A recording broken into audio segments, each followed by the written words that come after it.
Hi అండి. చాలా సింపుల్‌గా, టేస్టీగా, తక్కువ ఆయిల్‌తో క్రిస్పీగా ఆలు ఫ్రై ఇలా ట్రై చేసి చూడండి. ముందుగా బంగాళదుంపలు కట్ చేసుకొని వాటర్‌లో వేసుకోవాలి. తర్వాత వాటర్‌లో ఉన్న ముక్కల్ని సెపరేట్ చేసుకోవాలి. ఇప్పుడు గ్యాస్‌పై ప్యాన్ పెట్టి ఆయిల్ వేసుకోవాలి. ఆయిల్ హీట్ ఎక్కిన తర్వాత 1 టేబుల్ స్పూన్ ఆవాలు, 1 టేబుల్ స్పూన్ జీలకర్ర, 4 కట్ చేసి పెట్టిన పచ్చిమిర్చి వేసుకుని వేపుకోవాలి.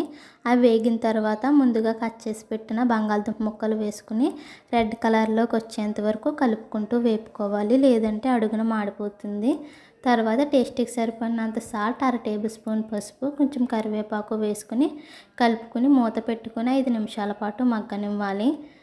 మగ్గిన తర్వాత 2 టేబుల్ స్పూన్ కారం, 1 table spoon garam masala add చేసుకుని 2 నిమిషాల పాటు వేపుకోవాలి. అంతే, చాలా సింపుల్‌గా, టేస్టీగా, క్రిస్పీగా ఆలు ఫ్రై రెడీ అయిపోయింది. ఇలాంటి సింపుల్ రెసిపీస్ కోసం మా ఛానల్ని లైక్ చేయండి, షేర్ చేయండి,